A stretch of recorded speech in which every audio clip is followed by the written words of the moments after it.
Oke, kembali lagi kita dengan Bell Entertainment. Kali ini kita bicara tentang Test Talk. Jadi Test Talk itu bicara tentang teknologi, ide-ide yang ada di dalamnya. Kita akan bicara tentang idenya ini apakah fresh, kemudian apakah menciptakan suatu hal yang baru, ataukah ide ini ya ada dark side-nya juga, sisi gelap yang kita tidak nggak tahu, atau ide-ide ini hanya ya hype aja, hanya sekedar lewat aja. Nah, jadi kali ini kita akan ditemani dengan Patria Abdiar.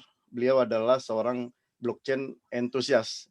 Jadi kali ini kita akan bicara tentang desentralisasi finansial atau yang disingkat dengan DeFi. Jadi bukan selfie ya. Nah, jadi DeFi ini sebenarnya sih sudah lama, mungkin sekitar 2 tahun yang lalu sudah bergema, namun karena memang perkembangan teknologi itu sangat cepat ya, terjadi perubahan banyak kayak sekarang ada NFT, kemudian ada lagi nanti ke depannya itu tentang bicara tentang cloud storage dan yang lain-lain lah, apalagi ada CBDC, jadi selalu berkembang. Nah, makanya DeFi ini kemarin itu muncul awal-awal tahun 2020 ya, 2020, 2019 gitu, mulai booming sehingga menaikkan lagi nih, dunia kripto semakin bergairah lagi.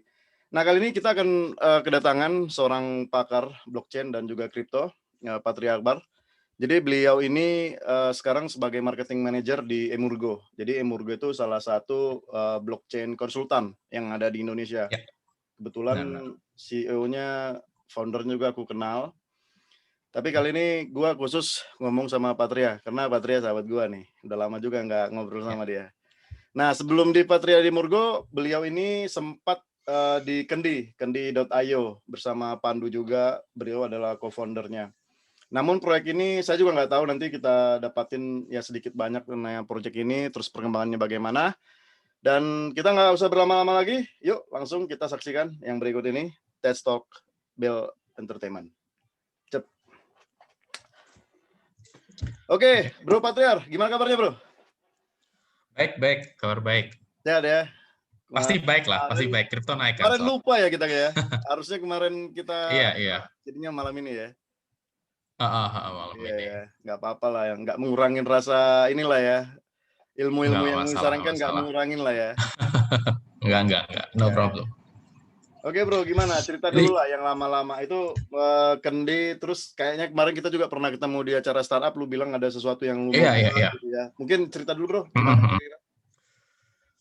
Iya, awal Kendi kan jadi di 2018 ya. Jadi Mhm, kayak gua dan beberapa dari rekan-rekan di dunia blockchain juga memang initiate suatu project yang bernama Kendi ya. mhm, Singkatannya keuangan digital. Jadi di project ini kita itu ingin mencoba menjembatani unbanked population ya, yang memang nggak oke, ada datanya hmm, dengan financial system, ya kan ya. oke, Jadi itu yang kita coba lakukan. Jadi kita mencoba istilahnya membuat data keuangan yang tidak visible menjadi visible melalui teknologi hmm, blockchain seperti itu. Nah, oke, jadi project ini kemudian hiatus di tahun 2019 hmm, ya karena memang banyak hal ya dan salah satunya mungkin kita merasa it's a bit too early. oke, Jadi mungkin terlalu terlalu awal ketika kita mulai project itu karena mhm, ketika kita mulai project itu memang dari segi infrastruktur tech blockchain sendiri belum mhm, cukup mumpuni. Eh, Istilahnya kita masih tahap awal sekali kan ya, waktu itu ya. mhm, Kalau itu misalnya mungkin kita mulai di tahun ini mungkin beda cerita, dengan terlebih mhm, di DeFi yang berkembang dan semua hal. Jadi seperti itu. Jadi karena memang dari infrastruktur yang mumpuni, ditambah waktu itu market yang memang kurang baik untuk eee iklim investasi di teknologi blockchain ya, karena hasil dari oke. scam-scam di tahun 2017, 2018, jadi ada skeptisme dari investor, jadi tahun 2009 proyek itu hiatus, seperti itu. Oh, berarti artinya memang, kalian itu saat itu butuh funding lah ya, funding untuk ya operasional, marketing, dan semuanya mungkin ya? Mhm, Namun pastinya secara pastinya. ide Waktu itu itu udah diterima nggak? Misalkan kalian ngomong sama investor itu eee, diterima nggak? Atau ada kendala nggak jadi idenya? jadi secara ide is actually, sudah divalidasi. Jadi Mhm. ada sekarang ada 2 startup dengan ide yang cukup similar, yang malah cukup sukses ya, Oh gitu? saat ini. Namanya kalau nggak salah Buku Warung sama Buku Kas, seperti itu. Jadi mereka konsep yang cukup sama, Oh jadi iya, tahu. menggunakan Dia punya itu, yang buku ya, cash flow jadi ya. menggunakan semacam aplikasi untuk Mhm. melakukan pencatatan Iya iya. ya karena transaksi keuangan dari UMKM dan Mhm. kemudian ya dari berdasarkan data yang diterima membuat suatu kita bisa menyebut data finansial yang baru ya. Iya Data iya, betul finansial betul. baru yang nanti bisa dipertemukan dengan pelaku-pelaku industri finansial. Nah, jadi ini Dan juga akan dua-duanya menjadi mendapatkan jembatan kita nih ngomongin tentang DeFi, karena heeh, waktu itu lu masih ingat nggak yang Jack Ma itu menyindir Presiden Jinping. Dia bilang bahwa bank yang kita gunakan sekarang adalah old school ya kan, yang dipakai oleh orang-orang tua katanya kan. Di mana ketika heeh kita heeh, meminjam duit, ya kita harus punya jaminan, kolateral katanya kan. mhm mhm, Padahal zaman sekarang itu nggak perlu lagi, hanya melihat transaksi keuangannya sudah cukup, baru tinggal kita kasih nah, aja berapa persenan, kan gitu. Itu kan suatu itu benar, sebenarnya ide-ide baru yang memang benar, Jack Ma itu bicaranya tentang hal yang benar gitu. Dan kayaknya mhm, idenya tuh mau ngarah ke sana ya, Bro, ya. Jadi kalau misalkan si UKM atau kedai-kedai gitu, warung-warung itu mau berkembang gitu ya, ya mereka kan butuh modal gitu ya. Cuman modal ini mhm, mereka dapatkan dari institusi keuangan, tapi institusi keuangan ini tidak melihat kolateral gitu ya, kayak jaminan mhm, atau apapun catatan keuangan ya dari si pemilik warung, tapi hanya melihat dari mungkin omset ya, omset setiap penjualannya. Jadi ya itu bisa menjadi acuan memberikan pinjaman. Benar nggak, Bro, kira-kira, Bro? mungkin lebih bukan omset sih. Jadi gini, konsep, kolateral dalam pinjaman itu kan tambah lama tambah beralih, karena kan tentu aja pemerintah ingin, ekonomi ini tumbuh terus ya. Jadi Oke. adanya jaminan itu menghambat karena ya, let's face it, nggak semua UMKM butuh jaminan, nggak punya jaminan kan ya. Iya, Rata-rata nggak punya ya punya jaminan rumah kadang-kadang. sepetak, Betul, punya rumah sepetak, cash flow mereka harian biasanya, jadi betul. bukan bulanan, Kadang-kadang mereka juga nggak punya rumahnya juga laporan kontrakan kan. iya, kayak Kadang-kadang gitu. rumah kontrakan. Kemudian barang-barang itu juga Benar, kadang ngutang dulu tuh, baru mereka iya. jual kalau udah dibayar gitu loh, iya kan? Iya, itu benar. Jadi mereka Mhm. masih ngandalin cash flow harian. Jadi rada nggak make sense kalau misalnya ada UKM punya cash flow harian tinggi tapi nggak punya jaminan, tapi Ah, nggak bisa dapat akses finansial. Dan oke. terlebih lebih parah lagi kalau itu UKM tergantung dari transaksi secara fisik ya uangnya. Mhm. Itu Oke. kan berarti dia completely unbanked. Dia nggak ada transaksi. Jadi pertama gini, dia nggak punya credit card, ya kan? Mhm. Dia nggak pernah ngambil KPR, nggak pernah ngambil kredit mobil atau semacamnya, beli cash misalnya ya. Iya, oke. Terus dia juga nggak pakai transfer, tapi transaksinya pakai masih duit kertas. Ya udah Oke. itu benar Cash. off the grid. Dia nggak bakal dapat pinjaman apapun dari bank.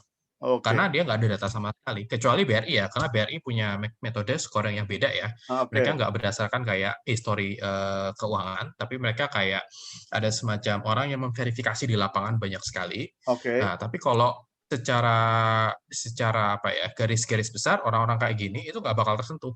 Mereka nggak Oke. bakal dapat pinjaman dari bank, kayak gitu. Oke, Bro, satu lagi pertanyaan gua. Gua pernah dapat kabar bahwa 68% itu di Indonesia itu adalah, unbankable Mhm, katanya ya kan. Enam puluh iya, delapan persen loh data itu tahun 2019 kayak dapat waktu itu. Jadi gua masih bingung nih sebenarnya ya, antara unbank sama bankable. Gua masih bingung. iya, Antara unbank itu apakah dia tidak memiliki buku tabungan atau dia tidak punya rekening tabungan sama sekali, atau unbankable ini dia tidak bisa mendapatkan pinjaman dari bank. Itu mhm. kira-kira apa sih, Bro? Ini simpang siur sih pengertiannya. Iya iya. Jadi itu juga sebenarnya simpang siur ya, karena, in realitas sebenarnya ya nggak nyampe, ya mungkin cuma 40-50% yang nggak punya rekening bank, in realita ya.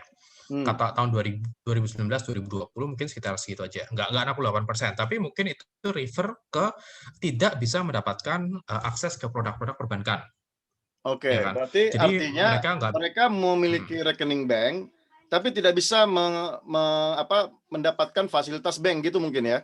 Iya, karena mungkin Oke rekeningnya nggak aktif kan ya, cash flow-nya harian mereka nggak terlalu tinggi di bank, jadi mereka tidak pernah menggunakan sama sekali itu produk oke. perbankan. Jadi deposito, untuk apapun itu ya, mereka Iya mungkin iya. nggak pernah menggunakan dan tidak, bisa mendapatkan akses ke produk-produk perbankan. Kalau kalau dari Oke. gue sih refer-nya lebih ke situ ya. Karena kalau kita bilang, tidak bisa mendapatkan bank untuk saat ini kayaknya, apa ya, kayaknya nggak sebesar itu deh, Enggak, menurut harusnya saya sudah juga lebih enggak, kecil Bro, karena karena banyak banyak saya effort yakin yang sih udah dilakukan apalagi sebenarnya. BRI ya, BRI itu kan sudah nyampe ke Mhm kecamatan ya. Mhm. Sampai keamatan itu, Bro. Jadi saya yakin sih kita udah hampir 90% sih sudah bankable sih menurutku. Artinya sorry bukan bankable, sudah mencatatkan gitu ya, rekeningnya di Mhm. sebuah bank, menurut gua gitu. Jadi Mhm. memang 68% itu menurut gua kayak yang lu bilang tadi, yang tidak mendapatkan akses ke fasilitas-fasilitas bank seperti pinjaman, kemudian, cicilan, KPR, dan Bahkan deposito sebagainya gitu mungkin, ya. bahkan deposito. Karena nominalnya terlalu kecil kan. Iya, terlalu kecil ya, bisa aja mungkin mereka hanya 100.000-200.000 per hari kan perputarannya Mhm. gitu loh. Iya. Betul betul. Oke, Bro, ini sangat menarik sih. Oke, Mhm. jadi, gimana?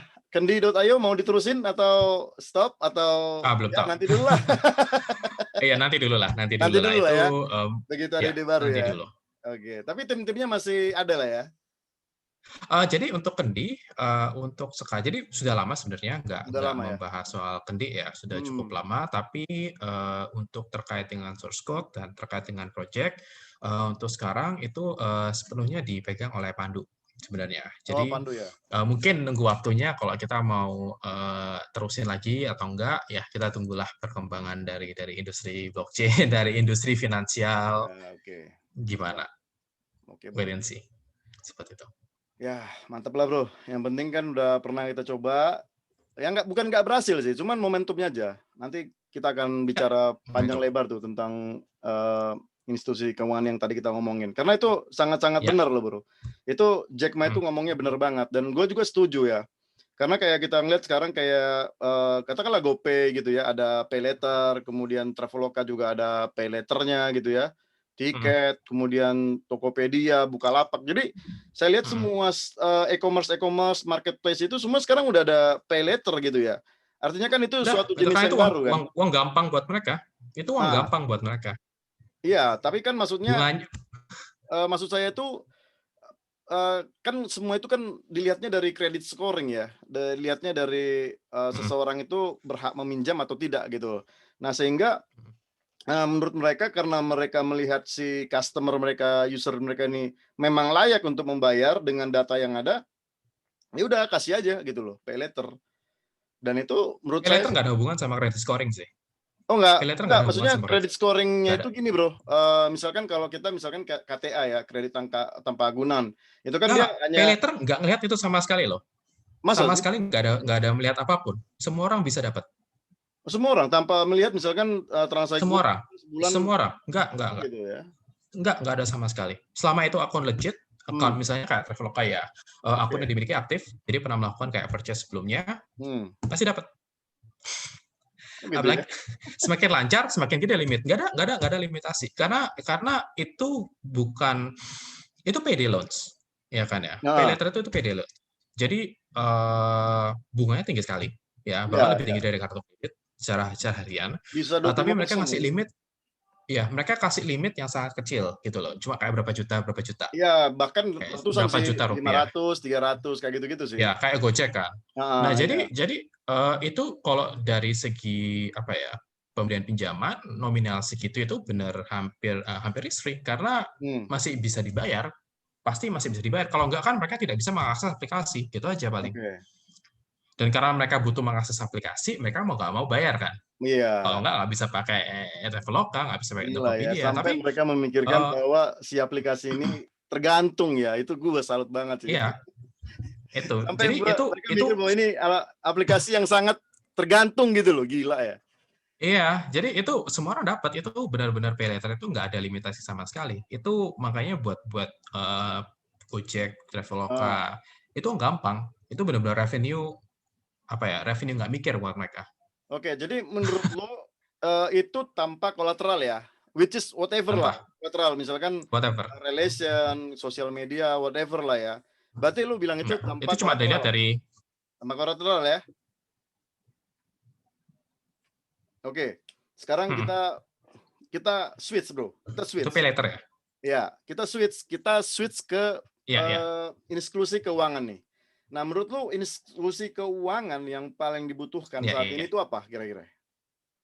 Institusi keuangan yang paling dibutuhkan itu apa sekarang kira-kira? Eh, gua ya, buat Hmm, gua cara untuk kita bisa benar-benar full inklusi keuangan adalah kita butuh migrasi sepenuhnya dari sistem keuangan fisik fiat sistem sekarang ke pure digital. Kalau itu nggak bisa dilakukan, kita nggak bakal dapat inklusi keuangan. Oke, tahan dulu. Agak berbeda pengertian digital dengan kripto. Karena fiat juga digital. Iya kan? Fiat juga digital. OVO, GoPay, dan semuanya itu digital. Tapi kripto suatu hal yang baru dah, karena ya underlying-nya juga bukan berdasarkan sistem fiat gitu ya. Nah, jadi yang lu maksud itu kira-kira sistem keuangan digital yang seperti apa kira-kira, Bro? Gini, jadi Indonesia kan udah announce soal CBDC ya. Yang kemungkinan bakal rilis dari 3 sampai 5 tahun lagi. Kalau memang CBDC itu bisa di roll out dengan baik, kan, dan bisa di-develop dengan secepatnya, dan perkembangan teknologi juga mengikuti. Ketika CBDC itu dirilis, kita baru nanti bisa bilang, kita baru bisa mengejar yang namanya inklusi keuangan secara menyeluruh. Karena gini, OVO, GoPay, dan lain-lain itu adalah digital, kan ya. Tapi mereka tidak ada insentif sama sekali untuk bisa meningkatkan inklusi keuangan. Karena mereka company mereka profit fokus kan. Mereka for profit company, mereka bertujuan untuk membuat bisnis yang lebih baik. Jadi tujuan mereka adalah untuk orang bikin account supaya pakai, bukan supaya orang bikin account. Jadi mereka nggak bakal istilahnya kita mendapatkan inklusi keuangan. Intinya gini, harus bikin akun bank dulu sebelum kita bisa pakai GoPay atau pakai OVO. Kan kita semacam itu kan. Nah, jadi seperti itu. Jadi dan GoPay dan OVO itu kan masih sistem keuangan fisik ya. Jadi itu nggak pure digital, itu masih fisik, kita masih bisa withdraw secara fisik. Jadi habitnya itu adalah habit secara sistem keuangan yang secara sekarang, yang secara fisik uang kertas. Nah, ketika CBDC dirilis, sistem keuangan ini bakal berubah pesat, pure 100% digital. Nggak ada namanya uang kertas. Karena ketika CBDC dirilis, itu nggak bisa di-withdraw jadi uang kertas. Kita nggak bisa tarik ATM. Itu balance hanya akan ada di mobile device kita atau whatever device yang nanti dipergunakan untuk itu yang mungkin kartu atau apapun lainnya. Dan ketika itu bisa di roll out dengan baik, semua orang akan terpaksa untuk menggunakan. Kenapa? Contoh, bantuan langsung tunai. By the way, lu ke-mute ini kalau mau komen atau mau apa. Ya, contoh bantuan langsung tunai, ya kan? Bantuan langsung tunai.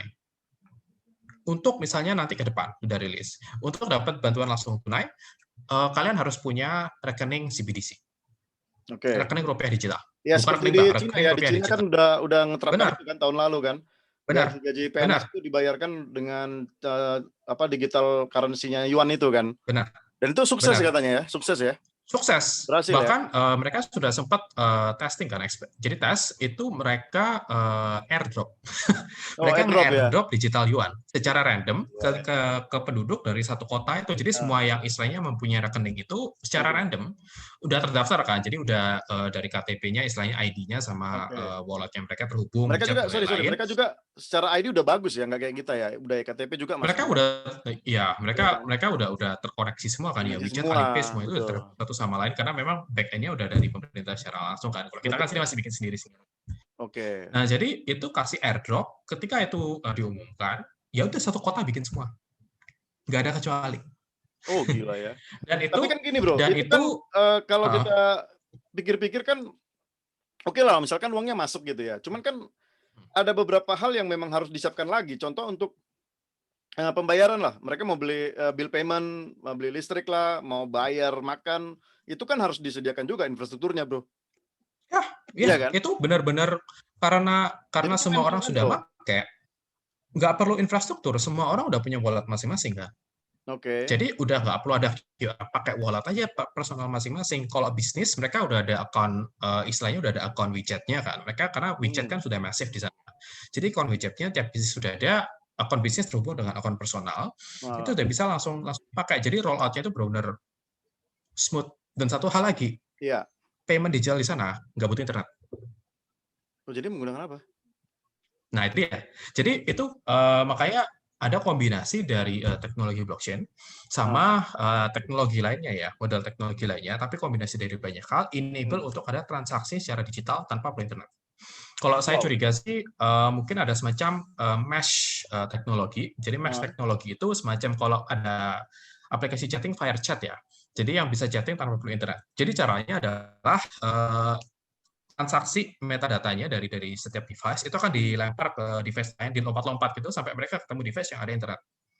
Oh gitu. Kalau enggak, itu Oke. bakal disimpan di dalam device-nya sampai terkoneksi dengan Sampai internet. terkoneksi internet. Karena underlying-nya blockchain kan, Iya. underlying-nya distributed ledger, Ah, ya nggak blockchain sih, tapi distributed ledger DLT. Ya udah tinggal ketika ketemu internet langsung settle, langsung settle betul. Ah. ya kan? Oke. Jadi Oke. nggak bisa hanya kayak double transaction atau Hmm. apapun, karena begitu settle itu langsung settle. Oke, oke. Jadi Menarik ya. semua Oke. orang di berbagai Hmm. penjuru China, ya, selama mereka punya device, apapun device-nya, Oke. asal mereka punya aplikasi wallet terkait dengan CBDC, Oke. WeChat atau apapun, pokok mereka bisa pakai dimanapun Gila. penjuru Tanpa China. internet juga bisa ya? Tanpa internet bisa. Kita kan sekarang bisa ngirim message tanpa internet. Jadi mungkin teknologi yang sama diterapkan. Cuma mereka China nggak rilis ini ya. Mereka belum pernah rilis, ini yang sepanjang saya tahu ya, belum Hmm. pernah rilis dokumentasi gimana mereka menerapkan teknologi itu. Dan Oke. aplikasinya juga belum di roll out secara publik kan ya. Dan Hmm. kemungkinan besar mereka juga nggak bakal pernah buka mereka teknologi itu pakai apa tuh nggak akan pernah buka. Kalau buka pun mungkin bahasa Mandarin yang kita nggak tahu artinya apa. Oke, Bung Patria, ini makin menarik ya. Padahal topik kita Iya, sebenarnya DeFi, tapi sebelum DeFi ini iya. kita Nggak apa-apa, bahasnya nyambung ini, nyambung banyak ini. juga ya. Tapi bakalan nyambung juga kan Iya, nanti iya. ke depannya gini kan. Oke, Bro. Jadi Heeh. kalau gue pikir-pikir, sekarang itu efek dunia cryptocurrency itu kan semakin berkembang. Itu misalkan di DeFi lah ya. Nah itu kira-kira yang membuat efek DeFi itu dulu itu hype itu apa ya kira-kira? Oke, jadi DeFi itu sudah dimulai mungkin dari sekitar tahun 2018 ya, Hmm. ketika ada suatu konsep namanya DeFi. Ya kan, the term DeFi itu udah dimulai tahun segitu. Jadi DeFi itu sebenarnya dimulai dari ada beberapa project ya, project ICO dari 2017-2018 yang memang fokus Oke. di financial. Hmm. Salah satunya itu adalah Aave sekarang. Aave dulu kan namanya ETH Lend ya. Oh, ETH Lend ya. Mereka Iya, Helen, mereka itu ICO di bulan Oktober ya, Oktober tahun 2017 kalau nggak salah, Oktober atau Oktober 2017 ya, kalau nggak salah. Hmm. Mereka kan jadi salah satu yang pionir awal, ya kan. Oke. Lalu di tahun itu, di tahun 2018 itu juga MakerDAO juga muncul, Oh, MakerDAO ya betul. ya kan ya. Jadi Compound juga di tahun 2018 muncul. Dan Iya. Uniswap di tahun 2018 mulai dibuat. Oke. Banker waktu itu udah ada Banker, BNT kan ya, Banker waktu itu juga udah rilis salah Hmm. satu ICO yang raise-nya paling lumayan banyak berapa puluh juta dolar gitu kan ya. Jadi Hmm. itu dimulai dari sana asal mulanya. Jadi Oke, tahan konsep untuk kita dulu. bisa Berarti melakukan, tadi kalau oke, yang saya dengarkan dari komentarmu bahwa ternyata banyak perusahaan-perusahaan atau katakan itu termasuk startup juga lah ya, termasuk startup-startup yang mereka itu membangun hal yang mungkin berbeda tapi memiliki tujuan yang sama mungkin gitu ya. Atau itu mereka gimana? membangun hal yang sama tapi ya udah Beda-beda, bangun-bangun beda-beda, gitu. beda-beda. Beda-beda ya malah Jadi ya. gini, jadi Ah, gini. Jadi yang dilakukan di DeFi fase awal pertama itu adalah mencoba untuk mengcopy yang terjadi di dunia finansial tradisional untuk hmm, dibawa ke dunia kripto. Itu yang oke. dilakukan di awal, ya kan ya. Jadi contoh kayak Aave kan pinjam meminjam ya. Oke, kita coba dong ada konsep saving sama lending, ya kan. Oke, Kita bawa ke P2P ya, kripto. P2P ya, peer-to-peer lending ya. Ya, Oke, pinjol, benar. pinjol. Aave. Benar. Compound Oke, juga gitu kan. Kompen P2P juga lending juga pinjol. kan. Oke, Compound. Maker beda. Maker modelnya semacam itu juga karena mereka kan minting DAI dari jaminan. Jadi gimana kalau kita bisa, konsep mereka waktu itu adalah MakerDAO USDT kan, USDT yang terlalu gede. Kita butuh stablecoin alternatif nih buat bisa nyaingin USDT yang lebih oke. desentralisasi. Itu MakerDAO Mereka muncul, buka gimana kalau buka DAI kita, kan, ada DAI kan. ya, jadi DAI kan DAI itu kayak stable semacam, coin-nya kan. benar-benar itu apa ya? Gadai ya mungkin ya, bukan gadai sih, kayak apa ya? Itu kayak semacam aset back stablecoin. Jadi ada aset Oke. yang underlying kalau DAI itu. Jadi Jadi itu kan mencoba underlying-nya untuk ya ada ya. mimicking konsep mata uang yang di backup sama emas, ya kan ya. Kita bisa Oke. bilang gitu. Jadi setiap satu DAI itu ada backupnya certain aset kripto tertentu. Nah, jadi itu yang pertama kali coba dilakukan di awal-awal dari Oke. DeFi. Nah, jadi setelah itu orang-orang baru sadar dong kalau nggak ada yang pakai bener ya. Iya benar, Konsep nggak ada yang make, awal betul ini nggak ada yang make. Ah. itu nggak ada yang pakai karena kita nggak bisa memakai konsep yang sama, memakai pola pikir yang sama di Hmm. traditional finance untuk dibawa ke decentralized finance. Oke, tahan dulu bro, Itu tahan tidak dulu bro, bisa. tahan dulu bro. Ya, Ini lu nyinggung tentang centralized finance dengan decentralized finance, kan gitu ya. Sebenarnya apa sih yang membedakan paling utama antara centralized sama decentralized? Oke, mungkin dari sisi ya, power ya, dari sisi power mungkin centralized memang sangat powerful gitu ya. Karena itu berasal dari mungkin CEO atau pemegang saham. Jadi apapun keputusannya tentang suatu hal itu ya centralized gitu ya, dipegang sama orang tertentu.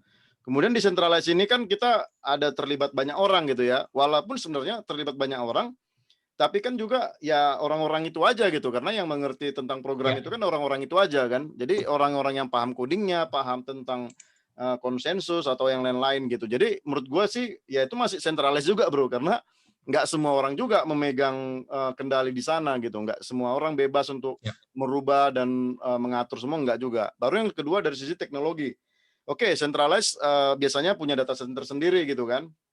Ada data center sendiri yang mungkin ya mereka bangun sendiri atau menyewa cloud data center gitu ya. Sementara di decentralized itu ya servernya dari di mana-mana. Siapapun yang menginstal aplikasi itu berarti adalah sebuah server gitu kan. Jadi nggak tertentu dia ada di mana-mana. Nah, berarti tolak ukurnya adalah di monopoli kan gitu ya. Di monopoli dan juga ya katakanlah kebersamaan kan gitu. Nah, sementara gini bro, kayak misalkan kita niru model koperasi lah, di Indonesia ini kan model koperasi kan yang paling berkembang ya. Sementara koperasi itu kan memang gotong royong kan, dari kita untuk kita dan oleh kita. Gotong royong bro. Artinya kan sebenarnya modelnya adalah desentralisasi, ya kan? Tidak ada di sana yang namanya ya apalah pemimpin utama lah yang omongannya keluar apa semua ikut, kan nggak ada yang namanya koperasi seperti itu. Namun di koperasi sendiri kan ada namanya simpan pinjam juga kan. Modelnya kan ada simpan pinjam juga gitu loh. Nah, jadi kalau aku bilang sih masalah desentralisasi sama sentralisasi itu bukan bicara tentang siapa yang memegang kendali atau yang tidak ya. Tapi dia lebih ke arah bagaimana sebenarnya kontrol antara si A sama si B, yaitu di mana peminjam sama si yang minjam. Nah, Ya. sekarang menjadi concern gue misalkan di desentralisasi finansial. Nah, itu kan otomatis tadi kita balik lagi bahwa namanya yang minjem pasti ada yang namanya jaminan, kan gitu ya. Whatever it is, mau jaminan sosial kayak, mau jaminan orang kayak, mau jaminan harta kayak, whatever it is, pasti ada jaminan yang namanya kita pinjam. Nah, kalau dari sisi desentralisasi, apa sebenarnya yang menjadi katakanlah hal yang utama yang istilahnya membedakan bahwa kita bukan sentralisasi finansial? Kira-kira dari mana, Bro Patria? Oke, jadi gini, jadi perbedaan antara desentralisasi dan sentralisasi itu bukan di siapa yang mengontrol, ya, karena secara pengontrol udah beda. Kalau di DeFi, pembuat dari platform itu tidak punya kontrol langsung terhadap uang yang disimpankan ya. Oke. Jadi dari segi kontrol udah beda jauh. Tapi perbedaan yang paling mendasar buat saya itu adalah akses. Akses. Jadi beda gini. Jadi contoh gini, kita mau pinjam ke bank, Hmm. kita bisa nggak misalnya kita langsung datang ke bank, saya mau pinjam duit, saya Oke. mau pinjam duit Katakanlah 1 10 miliar. juta, bisa nggak? 1 1 miliar dong, miliar, jangan bisa 1 nggak miliar, kecil kira-kira? banget. Oke. Ya, 1 miliar. Saya punya rumah harganya 3M, ditaksir saya mau pinjam 1M. Saya mau Oke. minta hari ini bisa nggak? Nggak mungkin bisa. Nggak Sama mungkin mereka, bisa. kita minta dokumen, Ya, kita harus dokumen. lihat credit scoring, kita Betul. harus lihat taksir dulu, ya kan Ya, ya. Jadi kita harus meminta izin ke minta izin. bank, ya kan ya. Ya, Walaupun kita punya uang berapapun, harta berapapun yang cukup, kita betul. tetap harus minta izin ke bank. Betul, betul. Oke, betul. Itu di CeFi. Iya, Di DeFi, CeFi. Ya, ya itu CeFi. Di DeFi, kita ya, punya aset 2M, kita ya. mau minjem 1M. Detik ini, saat ini saya bisa. Dengan Nggak ada, hanya saya perlu minta menjaminkan izin ke siapa? kolateral kripto kita kan? Kripto kita. Ya, Benar. oke. Saya punya kripto Ether, nilainya 2M. Saya mau Oke. pinjam 1M, detik ini, saat ini tinggal 2-3 kali klik, saya dapat udah. Udah dapat ya? Nggak perlu minta izin, nggak perlu Oke. minta izin, nggak perlu minta submit data, nggak perlu kasih tahu saya buat apa ini pinjamannya kan, buat Oke. bisnis, nggak penting. Jadi saya punya akses yang 24 jam, anytime saya bisa pakai, anytime saya bisa Oke. lakukan. Jadi itu perbedaan besar, ya Iya, kan? iya. Jadi Berarti itu bicara tentang istilah likuidasi ya? Iya, jadi Air ya kan? itu karena Likuidasi ya? semua proses benar, karena semua proses finansial yang terjadi itu terjadi secara otomatis sudah. Kita ambil contoh Hmm, compound. oke, Compound. Jadi compound itu kan simpan pinjam kayak bank ya. Kita bisa oke. assume ya, karena mereka punya punya ide awalnya itu adalah setiap uang yang beredar itu pasti ada yield-nya. Kalau kita nggak ada yield-nya, ngapain itu beredar, gitu kan? Hmm, Jadi mereka ya udah mereka enable konsep simpan pinjam. Nah, hmm, jadi saya bisa meminjamkan uang, misalnya $100.000, 1 M, ada orang yang oke, meminjam satu M bisa kalau mereka punya aset yang lebih besar, ya kan oke. ya. Harus Dan itu 2 M ditulis di smart asetnya mereka contract ya? tertulis. Ditulis Mereka di smart mereka itu contract. base dari tulis dari smart contract dan Oke, itu bisa diganti berdasarkan proposal. oke, Berdasarkan voting pemegang token compound mereka bisa ganti mau 80%, 30%, oke. kecilin, gedein itu bisa kalau lolos. Nah, kalau di bank nggak bisa bayar, ya kan, nanti ada sebuah pengadilan, terus dilelang dan lain-lain kan ya. Iya, Jadi itu betul. kenapa kita butuh bank kan ya. Betul. Kalau kalau di compound nggak. Jadi ketika ketika kita menempatkan kolateral kita, itu akan Ya. dikunci. Oke, itu di lock Ya, ya? ketika kita benar, ketika itu menyentuh angka likuidasi, jadi mereka nggak berdasarkan ini ya, mereka itu tidak berdasarkan jangka waktu ya, tapi mereka berdasarkan value. Oh, Jadi kalau value misalnya dari si benar, apa ya, digital asset ya? benar. Jadi kalau Oke, kita menjaminkan Ether, terus harga Ether turun terus turun terus turun terus, jadi value oke, kolateral kita bakal turun terus dong.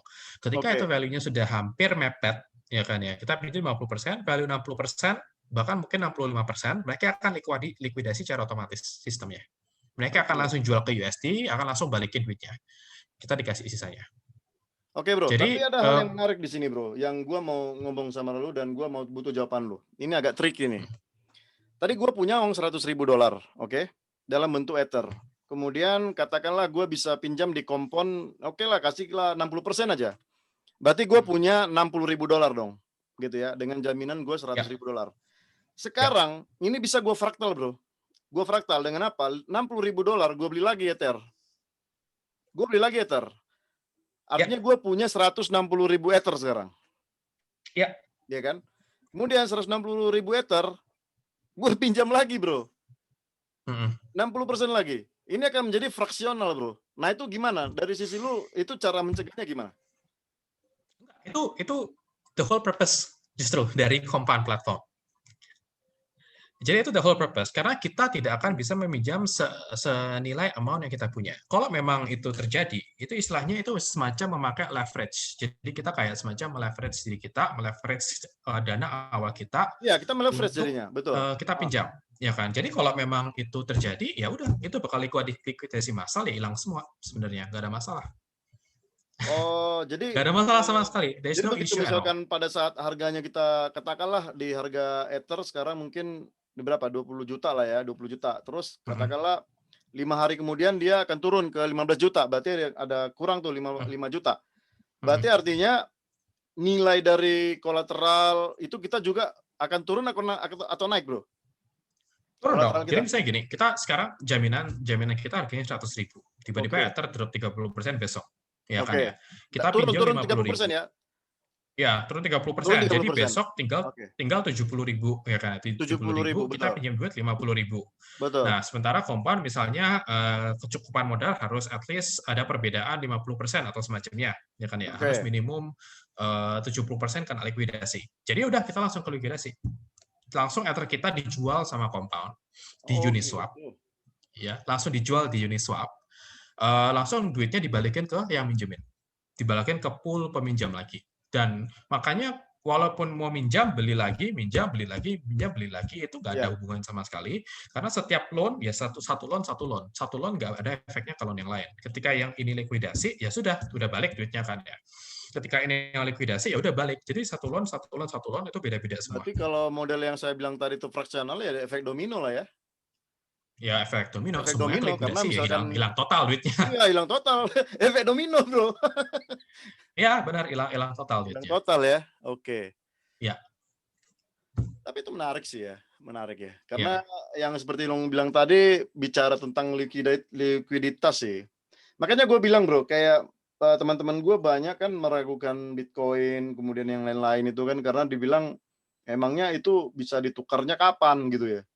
Justru saya bilang bahwa itu paling liquid saat ini juga mau Ya, ke liquid 2 miliar juga jadi barang itu kan gitu. iya. Justru di Iya, bank sendiri yang ada masanya kan, ada jam waktunya lah, jam 9 nggak boleh lah, benar, eee, jam kerja harus sekian lah. Justru di situ yang terlalu banyak hambatan. Kalau di dalam kripto kan enggak, online 24 jam. ya, Kapan pun kita bisa benar, melakukan transfer, kapan pun bisa kita melakukan benar, withdraw, ya kan gitu kan, Bro? Tapi benar, mereka benar, benar. nggak Itu belum ngerti sih sampai di sana.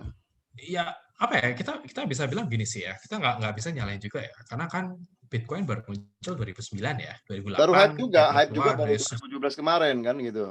jadi enggak, tapi kita coba gini aja deh, kita coba consider itu sebagai aset class ya. Itu Hmm, paling mudah ya kan. Kita bicara sebagai aset aset ya dari top 10 aset, top 100 aset, Bitcoin itu yang paling mudah, ya, paling oke. baru ya kan ya. Emas itu butuh berapa ribu tahun sampai diterima kan ya. Butuh 2000 tahun, semua Bro, semua negara, sebelum Masehi, Bro. iya kan. Sebelum Jadi Masehi udah emas dikenal ketika emas. awal benar, benar. Emas Iya, tapi ketika awal-awal diperkenalkan kan orang bingung dong, kamu bisa ngapain sama emas? Nggak bisa dimakan, iya, nggak bisa nggak bisa ngapain, dibuat betul. apapun, cuma bisa dipegang doang, cuma cuma bersinar kuning-kuning doang. Iya, Kenapa saya harus itu? Saya butuhnya ayam nih, butuhnya nasi iya, nih kan, nggak butuh apa batu ini. Same same thing. Jadi itu masih 10 tahun, kemudian oke. masih sekitar 12 tahun kan ya. Jadi masih baru banget. Hmm, Dan masih wajar ada orang yang nggak ngerti atau bahkan menolak mengerti karena ya hmm. belum keset otaknya. Beda kalau Menolak ada yang untuk mengerti ya. menolak untuk Sadis, mengerti. itu sadis banget sih, menolak untuk mengerti. Itu teman gue banyak, Bro, Benar. banyak banget menolak untuk mengerti. Sampai apapun kau omongin, gua nggak mau tahu. Gila saya bilang. Ya, ya itu kayak kayak gini. Kenapa milenial ya, 18 tahun ke atas, mereka kemungkinan beli Bitcoin itu lebih tinggi daripada Hmm, orang-orang umur 40 tahun ke atas. Simple karena mereka sudah terekspos dengan dunia digital. oke, digital, betul. Ya kan ya. Nah, lalu kenapa orang-orang yang beli Bitcoin juga itu adalah orang-orang yang memang sudah terekspos dengan sangat tinggi dengan teknologi dan dunia digital. Karena itu Iya, mereka anggap itu make sense. ya, Ya betul. kan? Sekarang nggak usah ngomong Bitcoin lah ya, nggak usah ngomong Bitcoin. Kita ngomong DeFi aja ya. Hmm, Yang stable coin ya, kita nggak usah ngomong spekulasi kripto-kriptoan, DeFi aja. oke. Bisa ngasih bunga 15% setahun, itu udah nggak make sense.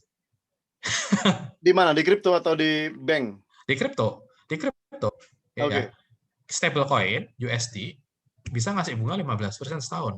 oke. Orang banking lihat itu, ini scam.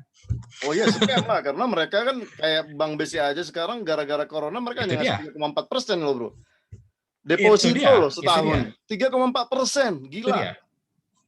Itu Iya kan? benar. Jadi buat orang bank itu scam. Padahal buat kita, buat orang kripto, kecil Oke. banget ya. Iya, kecil banget, kecil banget pasti. 15% setahun kan, itu kecil banget. Iya, Iya, buat iya. kita orang kripto kecil banget ya. Tapi Iya, besok untuk juga orang Bitcoin bisa tradisional 20%. finance, ya itu dia Bitcoin bisa 20% setahun Ya, lebih bahkan malah. yang Kalau buat orang koin-koin micin, shitcoin itu ya bisa 1000% malah. bisa, bisa, Iya bisa. kan? Makanya buat orang traditional finance angka segitu itu adalah kayak itu mereka ngasih 15% dapat dari mana? Karena mereka Hmm, nggak ngerti. Karena mereka nggak ngerti dan karena itu juga menyangkut dari apa yang mereka pelajarin seumur hidup mereka kan ya. Jadi yang menolak mengerti sebenarnya. Jadi iya, eh, DeFi juga baru muncul 2 tahun belakangan kan ya. Jadi kita nggak bisa iya, nyalain kalau ada orang yang memang masih belum ngerti atau nggak bisa atau bahkan menolak mengerti, kita nggak bisa nyalain juga. Justru itu kesempatan ya buat yang udah ngerti nih kan ya, untuk buat oke. yang ngerti untuk ya bisa taking position se early mungkin seperti itu. Oke, cuman gue agak balik lagi, Bro, agak agak balik lagi, kita mundur lagi ke belakang. Waktu dulu kan si Bitcoin ini kan diciptakan untuk peer to peer kan sebenarnya ya. Peer to peer Ya, ya, kayak sebenarnya barter sih mhm, ya, barter digital sebenarnya. Kalau menurut gua ya, apa yang dia pikirkan. Cuman kan instrumen-instrumen finansial ini kan sekarang udah banyak, ada saham, ada indeks, ada forex gitu ya. Kemudian ada apa lagi, ada bond gitu ya. Ini kan instrumen-instrumen keuangan ya, Bro, ya, yang diciptakan dari fiat lah aku bilang. Cuman aku cukup kesal sih, cukup kesal di mana ya kripto itu dimasukkan ke sistem inklusi fiat gitu loh, Bro. Jadi dalam artian sebenarnya ini sistem keuangan fiat, tapi ya bahannya itu pakai kripto. Aku agak sedih juga gitu. Kenapa saya bilang itu? Kenapa? Gini, Bro. Konsep dalam sebuah keuangan yang sekarang lah ya, yang dunia fiat ini lakukan adalah gini. Bank sentral kan cetak duit. Bank sentral cetak duit, kemudian bank sentral akan ngasih duitnya ke bank umum atau bank swasta. Kemudian mereka setahun ngasih bunga pro rate katakanlah 2% gitu ya. Bunga ya, bunga. Artinya uang fisik tadi itu bertambah 2% dalam setahun. ya kan? Dan itu adalah hantu, uang hantu kan, yang nggak ada fisiknya kan. Kemudian nanti dari bank nasional ini kan dia akan ngasih pinjaman lagi, katakanlah ke leasing company gitu ya, kemudian ke finansial, ke yang lain-lain, ke retail gitu ya, dan dia mengenakan bunga katakanlah 20%, kan gitu. Nah kan 20% nih Bro, berarti ada interest atau bunga atau uang hantu lagi 20%. Kemudian nanti dari finansial ini dia akan kasih lagi ke end user, ke yang cicilan untuk mobil lah, kendaraan biasanya tinggi yang udah ini kan, biasanya dia bisa 24% tuh Bro, setahun. Artinya lu tahu nggak bahwa uang yang dikeluarkan atau dicetak tadi yang secara fisik, itu dalam setahun itu bisa sampai 100 kali lipat Bro, bisa 100%. Itulah yang menyebabkan sehingga negara harus cetak-cetak duit lagi untuk menutupin yang 100% tadi, Bro. Karena kan 100% tadi kan adalah interest yang tidak dicetak, tapi harus disalurkan gitu loh, kan gitu. Itulah sehingga menyebabkan apa? Sehingga menyebabkan bank-bank itu bebas membuat KTA lah, membuat kartu kredit lah, itu kan semua uang-uang hantu gitu loh. Uang-uang hantu yang akan diambil fisiknya.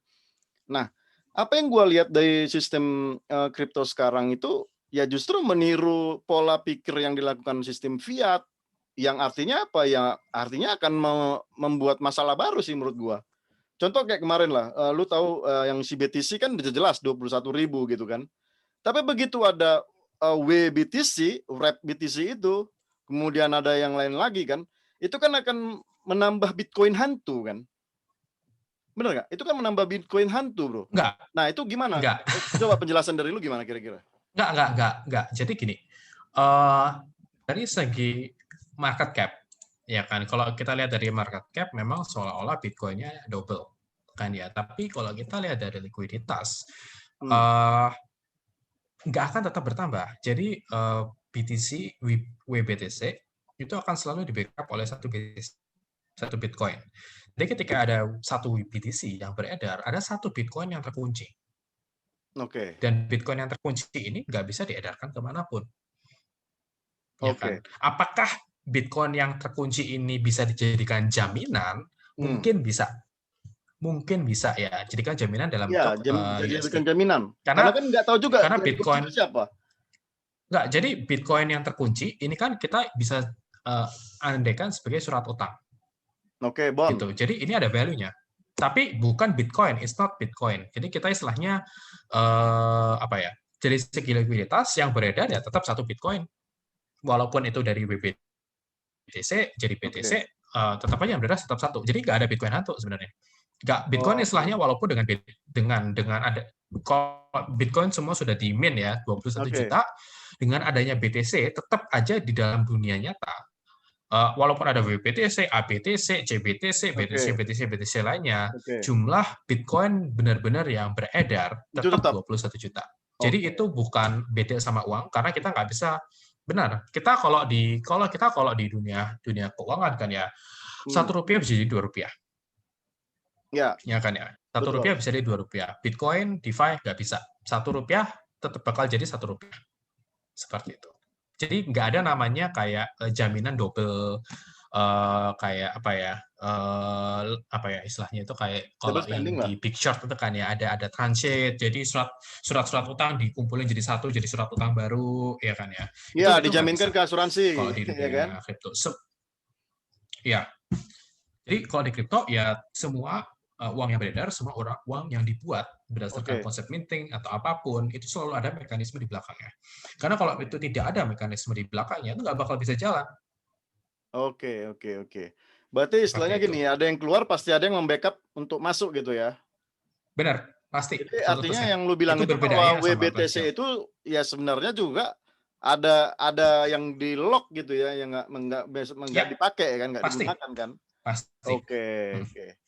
Nah di situ nih Ya, kemurnian WPTC dari juga oke. ada ini ya, dan mereka ada foundation-nya. Jadi ada satu organisasi khusus Hmm, yang isinya itu adalah protokol-protokol kan ya, kayak RAN, apa ya itu, BitGo, banyak. Jadi banyak organisasi-organisasi oke yang mengontrol dan menggovern secara kolektif tata cara untuk penerbitan WBTC dan tata cara oke. pengundian BTC sendiri. Seperti itu. Apakah ini decentralized? mungkin nggak, ya Oh kan ya, ya, tadi karena tadi, ada satu kita juga mau bahas ke sana tuh, yang masalah heeh, IDEF ini apakah bagusnya ke decentralized, exchange atau ke si ya, centralized exchange tuh? heeh. Ini coba terkait dengan WBTC dulu ya. Apakah Oke. WBTC itu decentralized? Iya. Jawabannya Oh, mungkin bukan nggak, karena decentralized ya? bukan. Karena ketika Ada yang kita mau kontrol? mengunci Bitcoin, kita nggak bisa tempelkan smart contract ke dalam Bitcoin. Iya, karena dia nggak Jadi support ke kita benar, kontrak kan? benar. Jadi kita butuh mempercayai suatu organisasi Oke, untuk menyimpan Bitcoin kita. oke, Ketika kita sudah mempercayai suatu organisasi, bukan mempercayai suatu kode, oke. maka it's centralized. Iya, Jadi centralized, WBTC betul. itu Kalau kita bukan udah ya, bicara tentang institusi, itu udah pasti centralized sih. ya Kalau kita itu bicara seperti tentang itu. kode, ya sudah pasti itu decentralized. Mm-mm.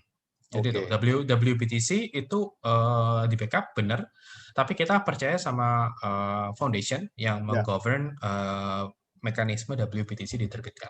Oke lah, kita ngomongin BTC. Hanya BTC yang Hmm. punya supply 21 juta. Terus bagaimana dengan ETH, bro? Dia supply-nya unlimited. Berarti sama dong dengan Ya, sistem fiat kan? enggak juga sih. Saya nggak terlalu ambil pusing ya sebenarnya dari supply ya, karena Hmm. memang riset dari awal gitu kan ya. Jadi yang jadi fokus saya ke Bitcoin apapun, contoh Bitcoin. For me, gue nggak terlalu ambil pusing. Stok maksimal 21 juta itu buat gue bukan the biggest value sebenarnya. Itu cuma narasi yang dibawa-bawa. The Ya biggest betul lah, value itu karena kan adalah bisa aja kalau satu BTC-nya 1 juta dolar, berarti kan ada 21 juta enggak, kali 1 juta dolar kan bukan. gitu. Jadi Bitcoin naik, Bitcoin punya as a hedge against inflasi bukan gara-gara maksimumnya 21 juta. The value 21 juta means nothing. Itu bisa 40, 50, whatever. Yang Hmm. jadi value itu adalah supply-nya dapat diprediksi. Oke. Jadi besok kita tahu berapa BTC yang akan dibuat. Tahun depan Betul. kita tahu berapa BTC yang dibuat. 10 tahun Oke. lagi kita tahu berapa. 20 tahun lagi kita tahu. 100 tahun lagi kita tahu berapa BTC yang akan ada. Itu yang Betul. biggest value instead of 21 jutanya. 21, 22, 30, 100, 100 juta, 200 juta, it doesn't matter buat Oke. gua. Tapi yang jadi isu adalah apakah kita bisa memprediksi emission yang terjadi dari suatu koin atau token tersebut. Apakah ETH bisa diprediksi? Jujur belum, karena mereka sistem governance-nya masih akan berganti kan dari proof of work ke POS. Tapi Hmm. ketika ini nanti diprediksi, ya buat gue personally nggak ada bedanya. Walaupun Ada unlimited pun bedanya itu dari TPS-nya, bro.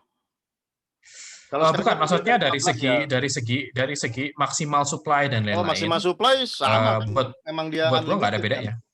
Dia unlimited, bro. Tapi buat gue nggak bedanya. Gue nggak terlalu ambil pusing. ETH unlimited, Bitcoin ada maksimal. Buat gue itu nggak ada artinya sama sekali. Kalau menurut saya kan itu artinya lebih ke arah inflasi. Kalau misalkan dia supply-nya itu ya selalu ada, artinya nggak akan ada inflasi. Hmm. Karena uang yang beredar itu selalu ada. Iya, tapi Beda kalau isunya gini, misalkan isunya tuh kayak bukan misalkan yang beredar itu udah nggak ada gitu ya. Nah, bagaimana caranya yang beredar itu nggak ada? Ya akhirnya udah inflasi. Orang berani bayar mahal supaya untuk mendapatkan barang itu, bro. Itu yang menyebabkan nanti bukan terjadinya inflasi luar biasa. apa ya? Gini, isunya tuh bukan di total supply akhir, tapi berapa koin yang diproduksi dalam 1 hari, 2 hari, seminggu ke depan, 1 tahun ke depan. Hmm. Jadi kalau misalnya tiba-tiba kita ngeprint jadi si Vitalik ngeprint ETH baru, oke itu berarti fail, ya kan ya. Tapi ketika sudah nanti moving POS, sudah ada mekanisme emission, jadi sudah ditetapkan secara pakem, ya kan ya, berapa jumlah ETH yang akan diproduksi dalam sehari, sebulan, setahun. Oke. Mau gua ada supply maksimal, nggak ada supply maksimal, personally gua nggak ngambil pusing. Karena ketika nanti supply-nya udah banyak, itu bakal istilahnya sekarang gini, misalnya sekarang total ETH berapa ya? Berapa misalnya 50 juta ya, berapa ya total ETH sekarang ya? Waduh, Coba aku gue lupa sih nggak lihat, ngikutin, bro. 200 juta. Harusnya total Ethereum yang terbit saat ini, ntar ya, coba lihat. Oke. Jadi total Ethereum ada 115 juta saat ini ya. 115 juta sekarang ya. Oke. Benar, benar. Jadi supply-nya unlimited. Nah, kalau tiba-tiba Vitalik mau nge-print 50 juta, Oke. Ya kan 50 juta ya kan ya untuk diterbitkan 50 tahun lagi itu gagal. Ya kan ya. Nah, Oh ya. tapi nanti kalau misalnya dari 150 juta ditetapkan ya kan ya secara governance bersama-sama dari Ethereum Foundation Hmm. setiap tahun POS kita akan mereward 10%. Jadi Hmm. hari ini 10%, 10%, 10%, 10%, 10%, 10%. Gitu terus ya, dari jumlah notes yang beredar atau apapun. Atau bahkan pakem, jumlahnya udah pakem. Kita akan membuat 1 juta setiap tahun sampai selamanya. Oke. 1 juta ini, ya tambah lama persentasenya akan semakin kecil. Sekarang misalnya 1% itu 1 juta. Tahun depan 0,9, 0,8. Nggak ada bedanya. Secara realita itu bahkan nggak ada inflasi sebenarnya. Karena masih bisa diprediksi. Inflasi itu terjadi ketika kita nggak bisa prediksi sama sekali berapa jumlah uang yang beredar. Kita bisa ngitung nggak sekarang rupiah itu realnya itu berapa lembar? Kita nggak bisa, nggak akan pernah bisa. Ada bro. Kita itu udah 6.000 triliun. Ya nggak, tapi kita nggak bakal bisa karena bank bisa bakar, bisa ngeprint, serah mereka. Ya Nggak ada terserah mereka kode, memang. nggak ada Kita suatu nggak hal, tahu mereka itu ya kan? ngeprintnya hari Yang jadi ini apa patokan nggak itu tahu. nggak ada. Ya. Iya, jadi nggak ada patokan sama sekali. Nah, kalau di kripto, selama ada patokan, itu masih decentralized. Dan patokannya ini nggak bisa diganti seenaknya sama pemangku kepentingan. Jadi seperti itu. Jadi Makanya nggak bisa personally gue rada beda sama. kita itu diam-diam juga gitu ya. Benar. Makanya gue sama Dani beda. Gue ngomong sama Dani, gue nggak terlalu peduli Ethereum Unlimited. Karena buat gue itu masih bisa diprediksi supply-nya. Oke. Masih bisa Dengan dihitung mining lah ya sekarang, berdasarkan masih bisa. keluaran dia kan jelas ya keluaran dia berapapun Benar. jelas kan gitu. Mm-mm. Kita kalau dengan Benar. kayak The Fed atau mungkin Central Bank Indonesia gitu mereka mencetak duit ya kita nggak tahu juga. Hari ini mencetak duit nggak tahu kita kan gitu. Kayak kemarin mereka nggak bakal mengumumkan nggak 1,9 triliun katanya kan. Kita nggak tahu bakal juga. lapor ke kita juga. 1,9 triliun kan gitu ya. Dan buat siapa juga kita nggak tahu kan. Nggak tahu juga kita mau dikirim kemana juga nggak tahu kan gitu. Ya. Oke menarik. Jadi itu my personal view ya, Mungkin ya, ada yang berbeda kan ada pendapat ya. Masalah maksimal. Justru disitulah kepakaran Bro Patria itu kan. Melihat sesuatu yang nggak dilihat orang lain kan gitu kan. Kalau kita ngelihat apa yang dilihat orang lain ya sama aja gitu. Oke bro, jadi kita lanjut lagi yang tentang DeFi ini. Berarti kan kita akan ganti ke topiknya gini. Tadi gue udah buka di awal. Jadi namanya DeFi, Decentralized Financial ini kan sebenarnya institusi keuangan itu kan ya paling ke pinjam online lah ya, kayak P2P gitu ya. Kemudian ada lagi nggak kira-kira yang model-model yang ini institusi keuangan yang lain? Kayak deposito gitu ada nggak ya? Koreksi dulu ya. Oke. Inklusi keuangan dan DeFi nggak ada hubungan loh ya. Oh nggak ada keuangan ya? Oke. Nggak ada hubungan. DeFi tidak diciptakan untuk inklusi keuangan. Karena DeFi makanya susah. Inklusi keuangan adalah untuk semua orang bisa terpapar terhadap sistem finansial kan, sistem ekonomi. Itu namanya inklusi keuangan kan. Oke. Jadi karena kita ada sistem ekonomi perbankan ya kan yang dikontrol pemerintah, kan sistem perbankan. Ada orang-orang yang jadi sistem perbankan ini yang mengontrol istilahnya peredaran uang yang ada di masyarakat. Kamu butuh uang berapa, kamu mau uang berapa, kamu minjem uang berapa, ya kan. Itu mereka yang mengontrol kan ya. Nah, jadi inklusi keuangan adalah mengajak orang-orang semua untuk bisa masuk ke dalam sistem ini. Oh, masuk ke dalam sistem itu terserah mau menggunakan apa gitu ya. Jenis produknya apa itu gitu ya. Inklusi keuangan. Jadi semua orang bisa terjamah dari sistem finansial yang ada sekarang. DeFi nggak peduli namanya inklusi keuangan. DeFi nggak peduli apapun. DeFi cuma peduli soal akses terhadap uang. Oke, akses terhadap uang gitu ya. Oke. Benar.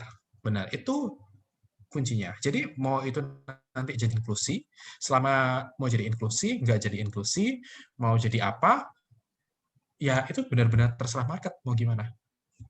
Oke bro.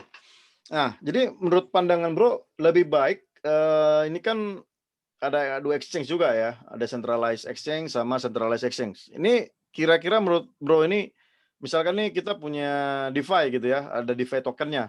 Ini kira-kira kita enaknya tuh di mana kita tempatkan, di decentralized exchange atau di centralized exchange bro? Oke, jadi gini, tergantung fungsinya juga ya. Jadi kalau memang kita niatnya memang trading, lebih baik di centralized exchange. Karena lebih cepat, lebih murah. Dan likuiditas kadang-kadang lebih tinggi. Oke. Ya kan ya? Kalau di tapi benar. Nah, tapi kalau kita fokus mungkin lebih ke keamanan, sekuritas, kita pengen kontrol uang kita sendiri, kan Oke, not your private key, not your money kan ya. Kita bisa oke. tempatkan ke self custodian wallet kayak MetaMask, Trust Wallet dan lain-lain. Dan itu ya udah prefernya ke DeFi, ke DEX ya, ke Oh, decentralized prefernya ke exchange. DEX. Seperti Oke. itu. Jadi itu tergantung dari nyatanya kan ya, dan tergantung dari banyak hal sih. Kadang-kadang orang main ke DeFi, ke DEX gara-gara koinnya itu nggak ada di central exchange. Oke. Misalnya kayak contoh saya mau beli koin A nggak ada di exchange manapun. Kalau di DEX kan orang bisa langsung naruh aja kan, bisa Taruh aja. provide likuiditas, sudah Betul. bisa diperdagangkan. Jadi itu kadang-kadang. Jadi karena pilihannya lebih banyak. Kedua, fee kalau kita ngomong trading dalam jumlah yang besar sekali, Hmm. actually lebih murah daripada centralized exchange. Nah, tapi kalau kita ngomong soal speed, kita Hmm. ngomong soal apa ya, tradingnya dalam dalam nominal masih mungkin ribuan dolar, ya centralized exchange lebih menang Oke, siap. kayak gitu. Jadi tergantung fungsi, tergantung purpose, dan tergantung dari skalanya. Kalau whale gede Hmm. ya, yang main jutaan dolar, mereka go DeFi, DEX, decentralized exchange all the way. Gak bakal mereka masukin ke Oh, ke centralized. DEX. Oh, gitu ya. Karena juga ya exchange juga kan nggak bisa menjamin ya kalau misalkan terjadi hacking Benar, lah gitu kan. Mereka juga nggak nyamin kan. Ya benar. walaupun memang ya Binance ada salah satunya ada SAFU namanya ya. Jadi kalau misalkan terjadi hacking ya dia siap untuk menanggung itu. Cuman kan kita nggak tahu dengan beberapa exchange yang lain kan banyak juga yang terjadi hacking sehingga dananya bisa ambles dan mereka juga nggak bertanggung jawab sih untuk Ya, itu. Oke, benar, Bro. benar Oke, Bro, seperti itu. terakhir kita akan bahas tentang yield farming. Ini juga ada hubungannya dengan DeFi dan mungkin teman-teman yang lain supaya bisa ngerti banget nih, apa sih hubungan antara yield farming dengan DeFi. Oke, Bro, silakan, Bro. Gimana, Bro? Hmm. Oke, jadi gini. Jadi konsep yield farming itu dimulai di tahun 2019 ya. Oke. 2018 akhir kalau nggak salah atau 2019 awal ya. Yang mulai itu SNX Synthetics. Oh, synthetics ya? Oke. Itu adalah pertama yang bikin. Jadi konsep yield farming itu kan adalah konsep kita meminjamkan likuiditas kita ke suatu platform, ke suatu project, dan Hmm. sebagai gantinya mereka akan memberikan kita suatu token yang kita kenal sebagai governance token. Oke. Ya Artinya kan? gimana nih? Kalau misalkan bahasa Itu sederhananya gimana, Bro, kira-kira? Bahasa sederhananya itu gimana? ya, itu nggak ada bedanya dengan jadi gini, misalnya apa ya? Compound kan gini, saya compound saya butuh misalnya gua butuh orang yang mau minjemin duit sama gua butuh orang yang mau minjem duit. Oke, pinjam duit sama Benar yang kan? minjem duit. Oke, peer to peer lending. Nah, kalau gua diem-diem doang, ngapain dong orang naruh duit ke tempat gua kan? Oh iya, betul. Ya kan, resiko tinggi Iya, ini. Ya resiko udah, tinggi, betul. kalau lu minjemin duit ke gua, lu naruh duit ke tempat gua, nyimpen di gua, ya kan ya. Gua kasih Ah. token gratis. Oke, sebagai Nah, jaminan lu bahwa kalau yang lu pinjem kasih pinjam itu ada ininya ya, baliknya gitu ya? bukan, bukan, gue reward aja gitu loh, gue reward. Lu pokoknya nyimpen di bank gua kasih hadiah. Oke, Nah, berarti lu oke. mau minjem Kayak kayak bank berarti ya, minjem duit ngasih di bunga tempat ya? gua, benar, lu pinjem duit di tempat gua, jadi nggak ini kalau mau minjemin ya, gua Oh, ini kasih minjemin. bunga, Ya, kita minjemin ya. minjemin gua kasih bunga, gua kasih token, tokennya bisa lo jual jadi duit. Oke, oke. Itu reward dan itu Nah, ini tidak dibebankan reward. kepada uang yang Enggak, kita pinjamkan kan? itu itu tokennya ngeprint sendiri. Dia nge-print sendiri. Ngeprint sendiri. Dan nilainya Jadi berapa? governance token kan. Nilainya berapa? Kenapa? Nilainya berapa? Ya tergantung market yang di set nanti nilainya berapa. Tapi mereka akan Oke. menetapkan pokoknya saya akan memberikan 1.000 token satu hari kepada semua orang yang meminjamkan uang. Kayak gitu. Oke, oke. Dari Itu sisi satu. keamanan gimana, Bro? Dari sisi Yang keamanan? yang nggak ada bedanya, is safe-safe aja, nggak ada hubungannya sama keamanan. Oh gitu. Kalau Straightforward. misalkan kan kita kasih pinjam Iya. terus tiba-tiba dia cabut, kabur, stop atau gimana itu gimana? Nggak ada hubungannya? Ya udah, nggak masalah, nggak ada hubungan, nggak masalah. Jadi kalau lu sudah tarik, ya sudah nggak dapat token lagi gitu loh. Tokennya mau lu jual, mau lu pakai, terserah.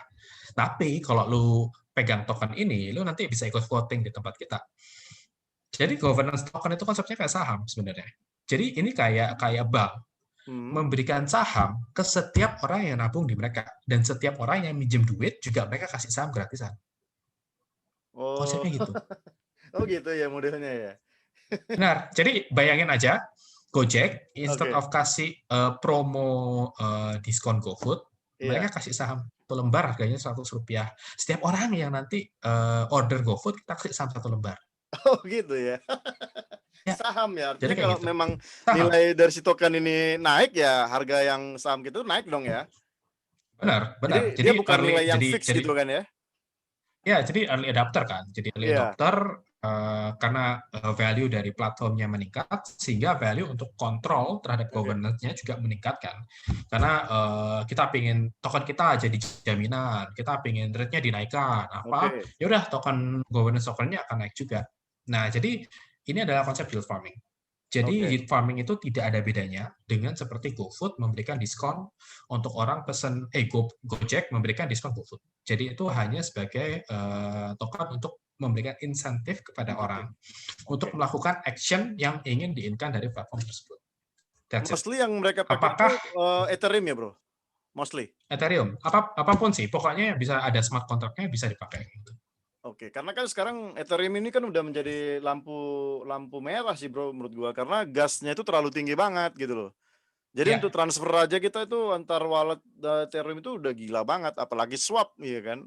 Swap mm, dari Ethereum ke tempat lain gitu secara langsung, itu nilai dari gasnya itu tinggi banget gitu. Jadi menurut gua, ya, kalau untuk sekarang itu katakanlah yang bilang sintetik itu apakah menggunakan Ethereum juga? Atau bebas atau ya gimana? itu semua big platform semua menggunakan Ethereum untuk saat ini. Ya, likuiditas Mhm. tinggi semuanya di dalam Ethereum. Waduh, berarti masih cuan nggak itu ya, kalau dengan harga gas sekarang itu? At Terlalu least tinggi ya? butuh apa ya? Buat cuan mungkin kita 200-300 juta paling untuk cuan Oke, farming. artinya dengan modal yang Yang gede-gede besar ya. juga ya, modalnya Iya, harus gede juga untuk ke sana ya? benar, gede. Oke, Karena memang Faircase saja kalau kayak kita compound itu mungkin bisa $100 lah ya. Buat oke, kita masukin duit atau minjem duit mungkin sekitar $100. itu minimal ya? 50-100 dolar. Itu gas doang, itu Oh, fee doang. gasnya doang ya? Buset, Gasnya doang. kalau gasnya segitu ya kita harus bisa 100 kali lipatnya atau 10 kali lipat lah untuk bisa ya masuk ya? Ya, benar. Yah, Makanya minimum luar kayak biasa 10.000, luar 20.000. biasa. Tapi jangan salah, Binance Chain sudah juga ada loh ya.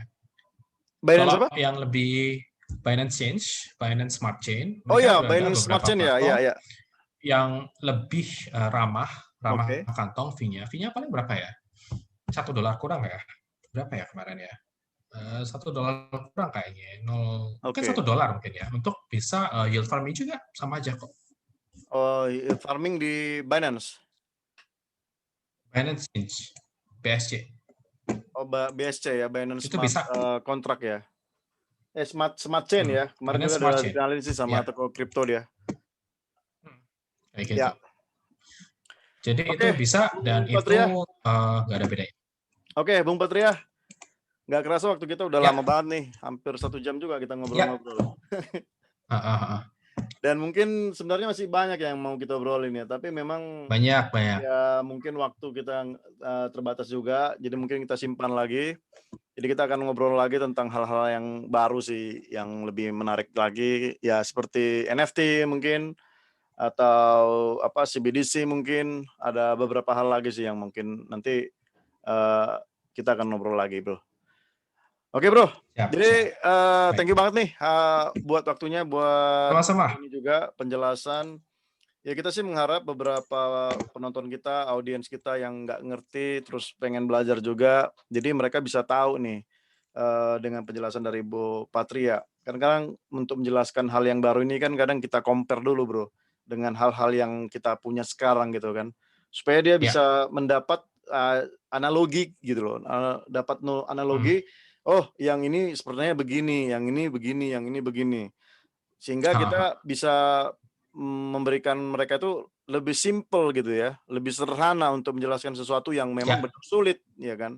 Ini kan memang sulit gitu, benar-benar. tapi kalau kita menjelaskan dengan analogi hal-hal yang kita ada sekarang itu, jadi mereka agak lebih paham, oh ternyata akan seperti ini, Amin, seperti ini. amin. Semoga, semoga. Oke Bro, jadi kita doakan bareng-bareng, Siap.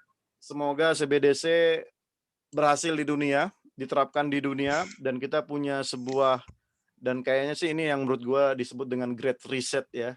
menurut gua ya. Ya, it is. CBDC ini adalah It Great is. Reset.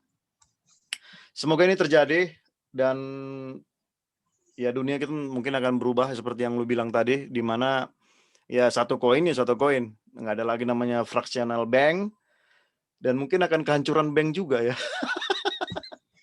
Enggak Karena sih, lu bisa bank bayangin nggak, udah. Bank Indonesia itu langsung nyalurkan duitnya ke wallet gua tuh bro. Iya, cuma itu aneh sih, ya kan. Tapi apa ya? Nggak bakal terjadi kayak gitu juga sih ya, karena ya, nggak mungkin ya Bank Indonesia ignoring dunia perbankan kan ya, nggak dan mungkin Bank lah ya, Indonesia nggak karena mungkin mengoperasikan industri full kegiatan bank ya, perbankan nggak mungkin operasional ya. sehari-hari, nggak mungkin juga. Jadi pasti ada suatu simbiosis mutualisme lah antara keduanya. Simbiosis ya. Karena Bank Indonesia sendiri sudah curi start dengan kirisnya bro. Mm-mm. Dia Itu kan sudah maksa itu, start benar dengan kan? kirisnya, ya kan, di mana QR code itu yang dipakai di UMKM itu pembayaran langsung itu langsung ke Bank Indonesia tanpa ngelewatin bank apapun gitu. Jadi ya sedikit banget sih ya kita bisa ngeliat lah ya gerak-gerik dari bank sentral ini sendiri dan bagaimana. Oke, Bung Patria, jadi kita sudahi dulu acara webcast kita ini. Semoga di lain waktu kita bisa banyak hal lagi yang mau kita bicarakan. Dan kepada audiens, jangan lupa untuk subscribe, like, komen, dan kalau ada mau hal-hal yang mau dibicarakan, tulis saja di komentar ini. Oke? Thank you, goodbye. Thank you, bro. Baik, makasih. Yuk, Nah, thank you, bro. selamat malam. Yo, yo.